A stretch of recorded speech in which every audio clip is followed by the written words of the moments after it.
용서가 아니라 용납이라는 제목으로 하나님 말씀 증거하도록 하겠습니다. 마태복음하고 마가복음의 차이점이 있습니다. 마태복음은 설교 중심이고요. 마가복음은 베드로에게 영향을 받은 게 마가이기 때문에 행동 중심입니다. 그래서 베드로적인 성격이 마가복음에는 자주 나와 있다는 것입니다. 그러니까 예수님이 어떤 설교를 하셨는지를 보려고 그러면 마태복음을 봐야 되고, 예수님이 어떤 행동을 하셨는지를 보려고 그러면 마가복음을 보면 더 정확합니다. 그래서 마가복음에 제일 많이 나오는 단어가 곧이란 단어예요. 뭘 하고 난 다음에 곧 어디 가고 행동이 중심이 됩니다. 마태복음은 5개의 설교가 있다 그랬죠. 첫 번째가 5장부터 7절까지가 산상수훈 첫 번째 설교. 그다음에 두 번째 설교가 제자 파송 설교 10장. 그래서 어디 선교 가가지고 어떻게 파송될 것인가 볼 때는 10장 봐야 되고, 천국 설교가 13장입니다. 그래서 여러 비유들이 나오고, 그 다음에 오늘 읽었던 18장이 제자 공동체 설교입니다. 그러니까 교회 공동체가 어떻게 돼야 되느냐, 교회는 어떤 것이고 또 교회에 문제가 발생됐을 때는 어떻게 처리해야 될 것인가 하는 것이 18장 설교입니다. 그리고 24장과 25장 설교가 종말 설교 5개가 있습니다. 오늘 그중에 4번째 설교 내용이라는 것입니다. 공동체, 사람으로 이루어졌죠. 교회는 건물이 아니라 사람이라 그러지 않습니까? 사람이 모이니까 그중에 리더는 어떠한 모습이 돼야 되며, 또 그들이 교회 공동체가 해야 될 일이 뭐냐, 특별히 문제가 발생했을 때 어떻게 문제를 처리해야 될 것인가, 이런 것들, 사람끼리 모여 있으니까 그런 것들을 우리 18장에서 쭉 보여주고 있다라는 것입니다. 그래서 관계의 열쇠가 무엇인지 이거를 말해주고 있습니다. 1절부터 20절까지는 전체적인 이제 내용이에요. 어떻게 돼야 되느냐. 그리고 21절부터는 어떤 예증, 그러니까 수학의 공식 그러면 나중에 풀이가 있듯이 앞에는 공식적인 얘기들, 뒤에는 풀이 과정으로서 예증을 들고 있습니다. 한번 접근해 보겠습니다. 첫 번째는 리더의 모습이 어떠해야 되느냐, 이런 거죠. 어린아이의 모습이 있어야 된다는 거예요. 교회는 리더가 있는데 그 리더가 이렇게 유능하거나 카리스마가 있거나 강인하거나 이런 것을 세상이 요구하는 거고, 교회에서의 리더라 그러면은 어린아이의 모습이 이렇게 드러나야 된다는 것입니다. 그러니까 어린아이의 모습 그러면 천진난만한 것도 있지만 의존성이에요. 의존성. 그러니까 자기를 낮춘다 그러는데 아버지나 어머니에 대해서, 어른에 대해서 이렇게 의존하죠. 그게 어린아이 다움이다. 리더는 의존성이 있는 그런 모습, 어린애의 모습이 있는 것이 바른 리더의 모습이다, 그런 얘기입니다. 그래서 교회 리더들은 너무 독자 노선이 있는 것 같이 보이면은 좋은 리더가 아니고 그건 나쁜 리더지요. 의존성이 있어야 돼요. 누가 보더라도 저 사람은 더 큰 위험이 있구나, 더 큰 의지하는 존재가 있구나. 이게 하나님이죠. 예수님이죠. 예수님 믿고 의지하고 나가는구나 하는 그런 모습이 있어야 된다는 것입니다. 이걸 또 다른 말로 하면 뭐죠? 은혜의 힘으로 사는 거죠. 자기 힘이 아니라, 나의 힘이 아니라 나다이 버크라이스트, 예수 그리스도의 은혜의 힘으로 살아가는 존재다, 이렇게 말한다는 것입니다. 오늘 묻습니다. 천국에서는 누가 큽니까? 세상에서는 뭐가 크죠? 힘 있는 사람, 능력 있는 사람, 인기 있는 사람, 영향력 있는 사람, 우리 다 경험하잖아요. 근데 천국에서는 그게 아니다, 그런 얘기죠. 실제로 교회에서도 이런 일이 있을 수 있죠. 예를 들어서 힘 있는 사람, 돈 있는 사람이 오면은 뛰어가가지고 인사하고 대접하고, 그러면 상처를 입죠. 교회는 그렇게 되면 안 되겠죠. 돈 있고 힘 있고 국회의원 왔다, 대통령 후보자 왔다 그러면 뛰어나가고 그러면 안 되겠죠. 그거 말고 교회에서 진짜 중요한 건 뭐냐 하면은 사람이 아니고 하나님에 대한 어린아이 같이 의존성이 있어야 된다, 이런 얘기입니다. 그래서 교회 리더들 한번 보십시오. 베드로와 요한 같은 때 자기 힘으로 고치는 게 아니죠. 성전에 있던 그 안진뱅이 고칠 때 은과 금은 내게 없거니와 나는 부족하다, 그런 뜻으로 봐도 되겠죠. 나사렛 예수 그리스도 이름으로 일어나 걸으라. 의존하는 거 아니에요. 내 능력이 아니라는 거죠. 내가 의존하는 예수님의 이름으로 일어나 걸으라. 아무리 기적과 능력이 행해졌다 할지라도 자기를 주목하는 게 아니고 자기를 드러내는 게 아니죠. 철저히 의존하는 모습. 그래서 결과가 나오고 또 하나 느끼는 게 뭐죠? 저들은 의존하는 예수님이 계시는구나. 이게 어린아이의 다움이다, 이렇게 얘기를 합니다. 여기 보니까 어린아이한테 예수님이 불러요. 그래서 앞으로 나와라 그러면은 우리 가운데도 자존심이 있거나 이런 사람들은 안 나오죠. 그렇지 않습니까? 예를 들어서 아무나 집어가지고 나와가지고 한번 율동해봐 그러면은 율동하는 사람 말고요, 안 나올 가능성이 클 거예요. 그죠? 부끄러워서도 있지만 나를 뭘로 보고 이럴 수 있죠. 내가 뭘 못해야 오라면 오고 가라면 가고 장난감이야 이렇게 생각하면 안 되는 거죠. 근데 어린아이의 특징이 뭐죠? 애들은 이렇게 나오라면 나와요. 그죠? 나오라면 나오고, 과자 하나 줘도 그걸 기뻐해요. 나를 뭘 보고 과자로 회유하려고 그래, 이렇게 생각 안 하고요. 우리도 그런 마음이 있어야 된다는 것입니다. 제가 지금도 기억나는데 이름은 말씀 안 드릴게요. 굉장히 유명한 어떤 가수가 있었습니다. 굉장히 알려진 가수예요. 가수인데 어떤 그 모임, 기독교 모임 이렇게 하고 난 다음에 사적인 모임이었어요. 뒤풀이. 근데 어떤 어르신께서 이렇게 한번 찬양을 듣고 싶었는가 봐요. 그래서 한번 찬양을 했으면 좋겠다. 저는 생각할 때 그분이 안 부를 줄 알았어요. 왜냐하면 큰 스테이지 아니면 안 부르는 분이기 때문에. 그런데 그 몇 명 없었거든요. 뭐 한 5-6명 있는데 찬양을 하는데 너무 진지하게 너무 감동적으로 하시더라고요. 하시다가 중간에 눈물까지 흘리는 거예요. 그 알려진 분이, 유명한 분이. 그때 제가 느꼈던 게 뭐냐 하면 야, 참 겸손한 분이구나. 이게 큰 스테이지에서 하는 게 아니고 이렇게 작은 데 불러도 하나니까 진짜 하는구나. 근데 겸손함을 느꼈어요. 그리고 진짜 하나님에 대한 찬양을 하다가 자기가 감동을 했는지 저는 울진 않았지만 속으로는 사실 울었어요. 창피해서 안 울었지. 막 감동이 밀려오더라고요. 막 가슴이 막 이렇게 이상해지고, 그죠? 무너지는 느낌이 듣고. 제가 찬양을 통해서 그렇게 큰 은혜를 받았던 적도 없어요. 그죠? 감동이 오고. 나도 저렇게 살아야지 그런 느낌이 있더라고요. 그때 제가 느꼈던 게 뭐냐 하면 그분은 어린아이다움이 있구나. 뭐 이런 겁니다. 어린아이다움. 설교하다가도 실수할 때가 있죠. 이렇게 뭐 잘못된 표현을 하거나 실수. 저는 옛날에 실수인 줄 알았어요. 근데 실수라고 생각했는데 거기서 교만이 드러나잖아요. 실수 아니에요. 드러난 거예요. 내 속에 있는 것들을 꽉 누르고 감추고 있다가 실수라는 이름으로 이렇게 교만함이 드러난 거죠. 막 아나무인격이고 딴 사람들 무시하고 나 혼자 잘났다 그러는 건 실수가 아니죠. 드러남이죠. 그때마다 깨닫게 되는 게 뭐죠? 야, 이건 실수가 아니라 하나님께서 이렇게 드러나게 만드시는구나. 하나님에 대한 의존성이 없이 기고만장해 있구나. 그럼 그거는 회개하고 깨져야 되고 변화돼야 될 부분이라고 생각을 합니다. 그러니까 우리 안에 뭐가 있어요? 리더라 그러면 우리 모든 우리 리더나 뭐 간사들 또 우리 장로님, 권사님들 품어야 될 것들이 뭐예요? 어린아이 다움이라고요. 그래서 항상 그 냄새가 보이든 안 보이든 간에 예수님 의존하는 모습들, 그죠? 아버지, 어머니 의존하는 모습들, 그게 리더의 진정한 모습이다. 성경은 그걸 뭐라 그래요? 어린아이 같이 낮춰야 된다. 그걸 겸손함이다 또는 의존성 이렇게 얘기하고 있다라는 것입니다. 그리고 난 독자적으로 사는 존재가 아닙니다. 은혜로 사는 존재입니다. 불쌍히 여겨 주십시오. 그런 것이 교회의 리더가 돼야 된다.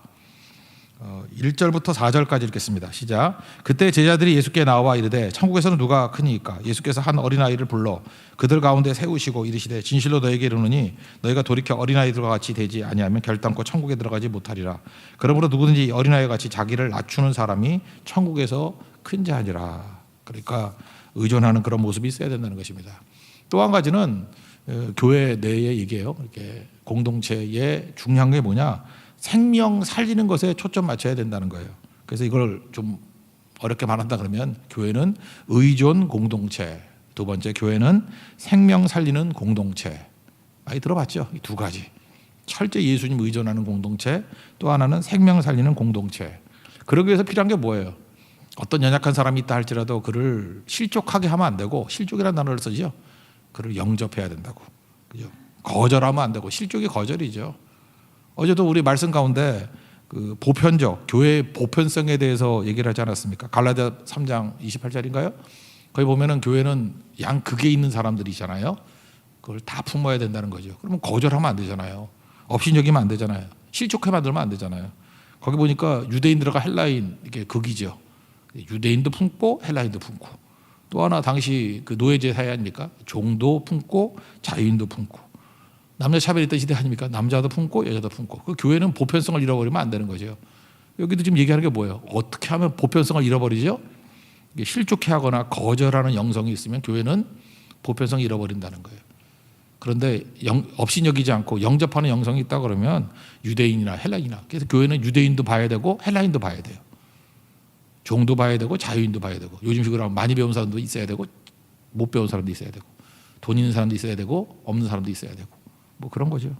강북도 있어야 되고 강남도 있어야 되고, 남자도 있어야 되고 여자도 있어야 되고, 젊은이도 있어야 되고 또 연세 드신 분도 있어야 되고, 그게 교회의 보편성이다 이렇게 얘기를 한다는 것입니다. 근데 그거 깨는 것들이 뭐냐? 연약하다고 막 업신여기고 그러면 안 되는 거죠. 여기 잘 보면 교회 이제 초신자들 얘기인데, 초신자들이 왔습니다. 보면은 자기 에고가 죽지 않은 사람들 있죠. 내 자아가 죽지 않은 사람. 그런 사람들은 생명 살리는데 영향을 못 미쳐요. 자기가 힘이 없으니까. 누구 전도도 못하고 살리지도 못해.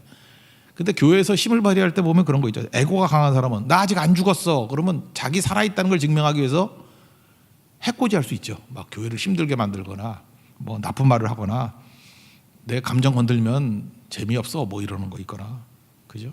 뭐 그런 것들. 내가 죽지 않았음을 보여줘. 나는 세우는 데는 힘이 안 되더라도 죽이는 데는 힘이 돼. 그걸 이제 불의의 도구라 그러는데, 그러고 사는 사람이 있다라는 거예요. 그 뭐라고 얘기하죠? 그냥 연자매 떨고 매고 죽는 게 낫다 그렇게 얘기하잖아요. 그죠? 실족해 하는 자리 없을 수는 없으나 이거 상태 안 좋습니다. 뭐 더 설명할 거 없어요. 여러분 태어나서 절대로 하지 말아야 될 게 뭐냐면 새로운 영혼들을 실족해 하는 일을 해서는 안 된다는 거예요. 교회를 어렵게 하는 일도 해서는 안 된다. 그런 얘기입니다. 5절부터 7절까지 읽겠습니다. 시작. 또 누구든지 내 이름으로 이런 어린아이 하나를 영접하면 곧 나를 영접함이니 누구든지 나를 믿는 이 작은 자 중 하나를 실족하게 하면 차라리 연자맷돌이 그 목에 달려서 깊은 바다에 빠뜨려지는 것이 나으니라. 실족하게 하는 일들이 있음으로 말미암아 세상에 화가 있도다. 실족하게 하는 일이 없을 수는 없으나 실족하게 하는 그 사람에게는 화가 있도다. 이건 진짜 우리가 많은 경험하는 거예요. 실족하게 하는 자에게는 화가 있습니다. 그죠? 이거는 정말 엄청난 화가 있어요. 이거는 뭐 상상을 못할 정도죠. 그러므로 우리의 몸을 가지고 실족해 하는 일을 하지 말라는 거예요. 여기 보니까 이제 뭐 장애인이 돼서라도 천국 가는 게 낫다 그런 얘기죠. 손이 범죄하면 찍어내버리고 발, 눈, 그러니까 실족하는데 그게 쓰이지 말라 뭐 이런 거죠. 혹시라도 내 몸이 그 실족하는데 쓰임 받으면 안 되죠. 그래서 크리스찬이라 그러면 눈빛, 내 눈빛이 이렇게 아나무인격이 눈빛, 상대에 기분 나쁘게 하는 눈빛이라 그러면 이게 눈빛도 좀 조심해야 되고 내 행동도 다른 사람에게 실족하게 하는 행동이라 그러면 그건 조심해야 되겠죠. 그죠? 실족하게. 사실은 속이 변화되는 게 우선이지만 적어도 그걸 작동하지 않게 만드는 것들이 되게 중요하다는 것입니다. 그러니까 실족의 반대가 뭐죠? 배려하는 거죠. 그러니까 일상생활 살다 보면 크리스찬들에게 배려하는 모습이 있습니다. 요즘에는 뭐 이렇게 팬데믹 시대이기 때문에 뭐 운동 어디 가서 하기도 힘드니까 많이 걷잖아요. 저는 또 많이 걷습니다. 걷다 보면은 이렇게 뭐 경의성 숲길 같은 데 이렇게 걷기도 하다 보면은 걷다 보면은 이게 배려가 되는 것 같아요. 예를 들어서 이렇게 그 여자분이 앞에 가시잖아요. 근데 얼마나 빨리 걷는지 내가 아무리 빨리 걸어도 거의 비슷한 거리를 걷게 돼요. 그때마다 내가 한번 바꿔서 생각해 봤어요. 그 좀 사람 이제 저녁 늦게쯤 되면은 뒤에서 여자분이라 그러면 어떤 남자가 그 아저씨가 이렇게 따라온다 그러면 부담스럽겠죠. 그래서 내가 생각을 바꿨어요. 그래서 꾸준히 한 1, 2분 같이 가게 되면은 그냥 머물러 가지고 뭐 하늘을 쳐다보거나 주기도문 한번 외우고 가거나 그래요. 왜냐하면 배려해 주려고. 그러다가 또 신호등기 써가지고 한번 이렇게 만난 적이 이렇게 서게 되잖아요. 또 만나잖아요. 제가 그래서 한 2번인가 3번 만난 적이 있어요. 근데 그분도 알더라고. 내가 이렇게 배려해 준다는 거. 먼저 보내고 또 가는데 또 서 있어서 어쩌면 날 기다렸는지도 모르지. 하여튼간에 그래서 그래서 그때마다 느꼈던 게 뭐냐, 그분이 하여튼 표정은 그랬어요. 이제 고맙다라는 표정을 짓더라고. 어떻게 하다 보니까 고맙다고. 그런 게 배려죠. 실족하지 않게 만드는 거 되게 중요한 것 같고, 또 하나는 저는 이제 지하철 많이 타고 하니까 그 연세 드신 분들, 특별히 한 65세 이상 되시는 분들은요, 그 지하철이 올 때 그 젊은이들이 막 빨리 타려고 후다닥 뛰어가는 거에 대한 공포심을 갖고 있어요. 왜냐하면 이렇게 계단 내려갈 때 툭 건들고 가잖아요. 힘이 없으니까 굴러떨어지면 원래 그 넘어져서 골절상 입으면은 연세 드신 분들은 못 걸으면 죽는 거거든요. 그게 뭐 그냥 다리 부러져서 붙는다는 정도가 아니라 이건 죽고 사는 문제일 수도 있어요. 그러니까 그거에 대한 공포가 젊은이들보다 훨씬 더 큰 것 같아. 그래서 좀 연세 드신 분이 있다 그러면, 제가 연세가 좀 덜 드셨으니까 그분보다는 한 2m 뒤쯤 서가지고 일부러 천천히 내려가요. 그러니까 좀 막아준다는 의미. 아무리 뛰어도 막아준다는 의미. 그러니까 그것도 일종의 배려하는 거겠죠. 살다가 보니까 그런 것도 되게 필요한 것 같아요. 근데 반대로 그건 생각 안 하고 나 중심으로 생각하다 보면, 자기 중심으로 생각하다 보면 실족하게 된다니까요. 또 넘어뜨리고 깨지고 어렵게 만들고. 내가 뭘 잘못했어? 물론 잘못한 거 없어요. 그런데 배려하지 않으면 또 실족하는 모습이 있게 되더라는 것입니다. 그러므로 우리에게 손이 있고 발이 있고 뭐 눈이 있고 제발 살리는 데 써야지 실족할 때 쓰지 말라. 그게 전반적인 메시지라는 것입니다. 한번 읽고 넘어갑시다. 8절부터 10절까지입니다. 시작. 만일 내 손이나 내 발이 너를 범죄하게 하거든 찍어내버리라. 장애인이나 다리 저는 자로 영생에 들어가는 것이 두 손과 두 발을 가지고 영원한 물에 던져지는 것보다 나으니라. 만일 내 눈이 너를 범죄하게 하거든 빼어내버리라. 한 눈으로 영생에 들어가는 것이 두 눈을 가지고 지옥불에 던져지는 것보다 나으니라. 삼가 이 작은 자 중에 하나도 없인 여기지 말라. 너에게 말하노니 그들의 천사들이 하늘에 주어서 하늘에 계신 내 아버지 얼굴을 항상 배옵느니라. 생명이 중요하기 때문에 그 다음 나오는 게 뭐냐면 효율성으로 살지 말라는 거예요. 그래서 양 한 마리와 99마리. 누가 뭐 15장에 더 자세히 나오죠. 잃어버린 한 마리 양. 그죠? 만약에 효율성을 따진다 그러면 99마리를 품는 게 낫죠. 그러니까 교회는 효율성만 가지고 사는 게 아니라는 것입니다. 교회는 공리주의 아니라는 거예요. 하나를 희생해서 99마리를 살려야지. 그거 아니라는 것입니다. 생명의 소중함을 가지고 잃어버린 한 마리 양을 찾아야 된다. 목자의 마음은 어때요? 누굴 찾을 때? 한 마리가 전부인 것 같이 생각해야 된다는 거예요. 그래서 효율로만 살지 말고 주님의 마음 가지고 살라 그 얘기죠. 그래서 교회가 모든 것들이 효율성, 뭐 99마리가 중요하고 하나를 희생함으로 말미암아 다 살려야 돼. 실제로 그렇게 말하는 사람이 있어요. 저 사람만 잘라내면 교회가 평안이 올 거야. 그런 논리가 참 무서운 논리라는 것입니다. 그럴 때마다 어떻게 되죠? 한 사람이 교회의 전부인 양 품고 매달리고 그런 것도 또 필요하겠죠. 그래서 효율만으로 가는 건 아니다. 그러니까 이게 한 마리 어린 양에 대한 얘기를 하고 있다는 것입니다. 12절부터 14절까지 읽겠습니다. 시작. 너희 생각에는 어떠하냐? 만일 어떤 사람이 양 100마리가 있는데 그 중에 하나가 길을 잃었으면 그 99마리를 산에 두고 가서 길 잃은 양을 찾지 않겠느냐? 진실로 너에게 이르노니 만일 찾으면 길을 잃지 아니한 99마리보다 이것을 더 기뻐하리라. 이와 같이 이 작은 자 중에 하나라도 잃는 것은 하늘에 계신 너희 아버지의 뜻이 아니니라. 그러니까 교회가 할 일이 뭐죠? 리더는 의존성이 있는 어린아이 다움이 있어야 되고 교회는 전반적으로 생명 살리는 공동체가 돼야 된다. 그래서 효율성 이거보다도 생명이다. 전반 생명이다. 이거 하나 붙들면 되겠다라는 거죠. 그 다음에 또 하나가 교회는 효율성하고 똑같은 얘기가 이제 결과주의가 되면 안 되고 과정이 중요하다 그런 얘기죠. 예를 들어서 교회에서 이제 죄 지은 형제가 하나 있습니다. 그럴 때 어떻게 하라고요? 단계를 개치라는 거죠. 그 사람을 갖다가 이렇게 지적질해가지고 자기 이익을 챙길 수 있죠. 또 싫은 사람이 뭐 잘못을 했어. 그럼 막 떠벌리고 다녀. 그거 실족해 하는 거 아니에요. 내가 없는 소리 했어. 그래 있는 소리예요. 근데 내 이익을 탐하는 거 아니에요. 내가 그 사람 싫거든. 넘어뜨리게 만드는 거 아니에요. 그런 것도 그런 거고 지적질하는 거 이게 뭐 정죄하고 뭐가 다르겠어요. 그래서 이 단계가 나오죠. 어떤 형제가 죄를 범하거든 1대1. 그러니까 어떤 사람을 말하기 이전에 1대1로 가서 그 얘기를 하지 않았으면 그거 무조건 틀린 거예요. 1대1로 가서 얘기해라. 그래도 말을 안 들으면 한두 사람 더 데리고 가서 얘기해라.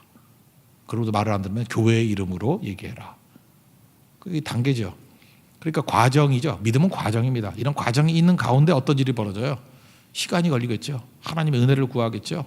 그리고 이해하게 되겠죠. 그래서 교회는 심지어 이렇게 잘못된 일들을 처리하는 과정을 통해서도 큰 은혜를 받는다는 거예요.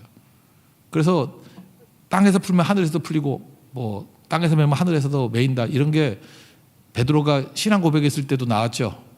그죠? 이렇게 이 교회, 네 반석 위에 교회를 세우겠다. 그리고 또 기도할 때도 나오고. 근데 교회가 마찬가지라는 것입니다. 어떤 어려운 문제를 풀어가면서 이런 과정을 거치면 기도할 때라든지 아니면 베드로에게 축복하셨을 때 그 말씀과 같이 똑같은 일들이 벌어진다는 거예요. 이게 교회 능력이에요. 그래서 교회는 기도 잘해야 되고요. 문제 처리 잘해야 되고 그리고 무엇보다도 하나님 말씀 듣고 순종 잘해야 되고 그러면 효과는 똑같아요. 땅에서 보면 하늘에서 매이고 땅에서 풀면 하늘에서도 풀리는 똑같은 일들이 벌어지게 된다. 이렇게 얘기하고 있습니다. 이게 교회입니다. 그래서 교회는 좋으면 좋은 것 때문에 더 잘 되고 나쁜 건 나쁜 것을 처리하는 과정 속에서 더 풍성해지는 게 교회다. 그렇게 얘기하고 있습니다. 15절부터 20절까지 한번 쭉 읽어보겠습니다. 시작. 내 형제가 죄를 범하거든 가서 너와 그 사람과만 상대하여 권고하라. 만일 들으면 내가 내 형제를 얻을 것이요 만일 듣지 않거든 한두 사람을 데리고 가서 두세 증인의 입으로 말마다 확증하게 하라. 만일 그들의 말도 듣지 않거든 교회의 말하고 교회의 말도 듣지 않거든 이방인과 세리와 같이 여기라. 진실로 너에게 이르노니 무엇이든지 너희가 땅에서 매면 하늘에서도 매일 것이요 무엇이든지 땅에서 풀면 하늘에서도 풀리리라. 진실로 다시 너에게 이르노니 너희 중에 두 사람이 땅에서 합심하여 무엇이든지 구하면 하늘에 계신 내 아버지께서 그들을 위하여 이루게 하시리라. 두세 사람이 내 이름으로 모인 곳에는 나도 그들 중에 있느니라. 이게 교회의 능력이라는 것입니다. 그래서 교회에서 일꾼들은 언제나 어린아이 같은 의존성이 있어야 될 것이고 또 교회의 모든 행동들은 생명 살리는 공동체라는 거 잊지 말라는 거예요.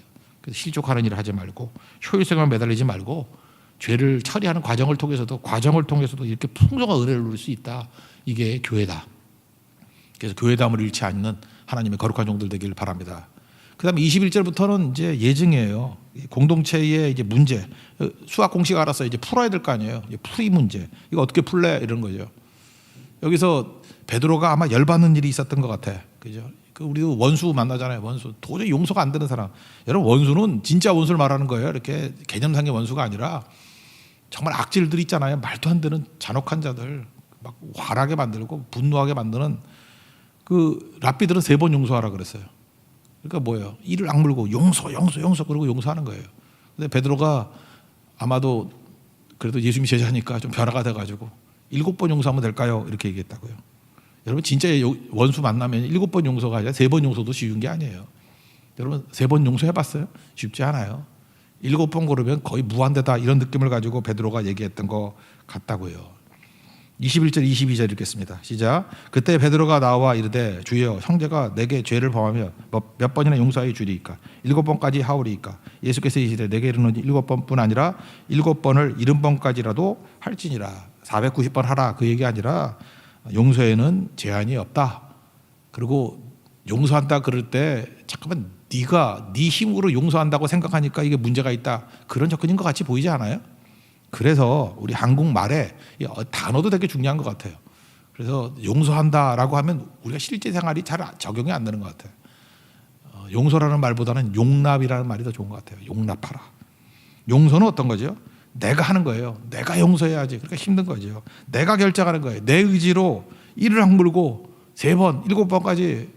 그러니까 이걸 벼른다 그러죠. 한 번 했어. 한 번, 2번, 3번, 4번. 이게 무슨 용서야? 벼르는 거지. 그죠? 계속 벼르는 거. 근데 성경이 말하는 용서는 그런 개념이 아니거든요. 그래서 용납이라는 게 더 맞는 것 같아요. 용납은 뭐냐 하면은 존재가 변화되는 거예요. 행위가 아니에요. 용납은 행위가 아니고 내가 은혜를 충만히 받은 존재예요. 은혜 받은 존재, 은혜 받아서 내가 존재가 변화가 됐어. 그래서 나오는 행동들, 그 행위가 아니에요. 이건 존재가 변화됐을 때 나오는 것들. 여기 보면요, 이제 그 일만 날라서 탕감받은 뭐 얘기 쭉 하고 난 다음에 35절에 한번 다 같이 읽겠습니다. 시작. 너희가 각각 마음으로부터 형제를 용서하지 아니하면 나의 하늘 아버지께서도 너희에게 이와 같이 하시리라. 이게 조건절 같이 보이죠. 그래서 이게 문자로만 딱 보면은 용서하지 않으면 용서 못 받는다, 용서해야 용서받는다, 뭐 실제로 그렇게 말하는 사람도 있어요. 빨리 용서해라, 그래 용서받는 거지. 또 우리 주기도문 맨날 외우잖아요. 우리가 우리에게 죄인 자를 사하여 준 것 같이 조건 아니냐, 우리 죄를 사하여 주옵시고. 그러니까 이 35절 보니까 용서해야 용서받고, 주기도문 외우잖아 맨날. 용서해야 용서받는 거야. 그러니까 용서받기 위해서는 용서해야 돼, 이렇게 조건으로 생각한다고. 근데 실제로 그런가요? 그 성경의 맥락을 몰라서 그래요. 하나님의 은혜를 충만히 받아가지고 내가 은혜 받은 존재가 되면은 행동이 변화가 될 수밖에 없다는 거죠. 행동 얘기가 아니에요. 이거는 존재 변화 얘기지. 그러면 용납을 하느냐 안 하느냐를 보면서 내가 은혜 받은 존재인지 은혜를 모르는 존재인지 구분이 간다는 거예요. 그러니까 뭐예요? 행동이 아니라 은혜 안에 살아가고, 은혜 안에 산다는 게 뭐예요? 예수님 의존하는 어린아이 같은 인생을 살라. 다시 원점으로 가는 거죠. 이런 거하고 똑같아요. 여러분이 사랑해요. 누구를 사랑하면은 그 사람을 안아줄 수도 있고 질책할 수도 있어요. 예를 들어서 어떤 사람이 폐암이에요. 너가 너무 사랑하는 사람이 폐암이야. 그럼 우리가 어떻게 하지? 안아주죠. 아이고, 이거 어떡하나. 사랑을 안아줘요. 사랑하기 때문에 안아줄 수도 있고. 근데 어떤 때 질책할 수도 있어요. 이 폐암 걸렸는데 계속 담배 피는 거야. 너 죽으려고 환장을 했냐? 하면서 막 질책을 할 수 있죠. 사랑하면은 안아준다, 사랑하면 질책한다. 뭐가 맞냐? 이거 아니에요. 사랑하면요, 실체죠. 사랑하면은 그 다음에는 때에 따라서 행동은 뭐든지 설명할 수 있어요. 사랑에서 나오는 포옹도 있고요, 사랑에서 나오는 질책도 있어요. 근데 이걸 바보들은 실체를 모르면 이렇게 얘기한다고요. 포옹해주면 사랑하는 거야, 또 질책하면 사랑하는 거야. 그거 맞지 않아요. 그렇게 맞지 않는다고. 예를 들어서 엄마가 아이를 사랑해요. 사랑하면은 엄마가 너무 아이를 사랑하니까 불에도 뛰어들어갈 수 있어요. 엄마가 아이를 사랑해요. 그래서 물속에도 뛰어들어갈 수 있어요. 그거 맞는 얘기죠. 사랑이 있으니까 불에도 가고 물에도 갈 수 있어요. 뒤집은 건 맞지 않아요. 나는 너를 위해서 불에도 들어갔으니까 사랑하는 거야. 내가 널 위해서 물에도 들어갔으니까 사랑하는 거야. 아닐 수도 있어요. 요한복음 13장, 고린도전서 13장 보세요. 그 여러 가지 순교하고 난리를 쳐도 사랑 없으면 아무것도 아니라 그러잖아요. 그러니까 실체가 중요한 거라니까요. 이거를 모르는 거예요. 누가복음 15장에는 탕자 아버지 보세요. 아버지가 하는 행동들. 그래서 사랑하면 이런 행동을 해야 된다. 그건 메시지가 아니에요. 사랑하면은 그냥 거기서부터 저절로 나오는 일들이라고. 묘사의 묘사를 가지고 이걸 메시지화 시키면 안 되죠. 사랑하라가 메시지지 사랑에서 나오는 묘사를 설명하면 안 되는 거죠. 그러니까 집에 있는 그 형은 그 묘사만 하잖아. 사랑이 뭔지를 모르고. 그러니까 교회에서 얘기하는 건 뭐냐면 내가 은혜를 받은 존재, 내가 죄인인데도 불구하고 다 죽을 죄인인데도 이렇게 구원받은 은혜가 있다 그러면 용납하지 않을 수 없다는 거예요. 용납을 안 한다는 얘기는 뭐냐면은 내가 은혜 안에 사는 게 아니라는 거예요. 내가 공부도 지지도 못하는 바보 같은 애였는데 서울대 합격했어요. 그러면은 사소한 일에 이렇게 막 매달리지 않겠죠. 왜? 그런 큰 은혜를 지금 체험하고 있다면 적어도 그날만은 관대해지겠죠. 근데 자기가 뭐 이렇게 중간도 못했는데 서울대학 붙었다 그러는데 오늘 관대하지 않아. 그럼 그거 거짓말일 가능성이 크죠. 안 그래요? 진짜 그 은혜를 체험한 사람은 그렇게 행동 안 해요. 그래, 용납하지 못하는 모습을 보면 너는 은혜가 뭔지를 몰라. 근데 진짜 모르는 사람은 그게 무슨 소린지 이해를 못한다는 것입니다. 오늘 삶의 그거예요. 1만 달란트라는 건 존재하지 않아요. 10조 정도 된다 그러는데 10조가 뭐 개인이 가질 수 있는 돈이 아니잖아요. 갚을 수 없는 돈이에요. 근데 탕감 받았어요. 엄청난 은혜죠. 온 가족 다 뺏길 뻔했는데. 근데 누굴 만나요? 100데나리온 빚진 사람. 데나리 일당이니까 10만 원 잡으면 1000만 원이에요. 일생생활에서 1000만 원 빚질 수 있죠. 근데 그걸 멱살 잡고 감옥에 집어넣어? 말이 되니? 그런 얘기죠. 하라 하지 말라는 윤리 얘기가 아니에요. 너 1만 달러도 탕감 받은 사람 맞냐? 1만 달러도 탕감 받은 은혜 안에 살아가는 사람은 100데나리온 갖고 그렇게 행동하지 않아. 그러니까 하지 말라가 아니라 네 행동을 보니까 너는 은혜를 모르는 사람이야. 그런 얘기죠. 핵심은 뭡니까? 은혜 아는 종이 되라는 거예요. 우리가 항상 말씀을 볼 때 실체를 모르니까 모든 걸 다 조건으로 따집니다. 뭘 해야 됩니까? 말아야 됩니까? 그럴 때 오늘도 교회는 가짜가 아니고요. 실체를 향해서, 존재를 향해서 나가는 존재라는 모습이라는 거예요. 그러면 나머지 다 묘사일 뿐입니다. 사랑하십시오. 그리고 마음대로 하십시오. 그 다음에 묘사일 뿐이에요. 예수님과 깊이 동행하십시오. 그 다음부터는요, 뭐 골짜기를 가든 아니면 평탄한 길을 가든 다 묘사일 뿐이지 그게 메시지가 아니라는 거예요. 교회는 그런 곳입니다. 예수님 의존하는 공동체고요. 생명 살리는 공동체고요. 주님과 동행하는 공동체고 주님의 뜻을 이루는 사명 공동체입니다.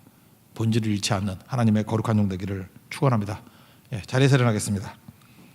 은혜의 힘입니다. 찬양하겠습니다.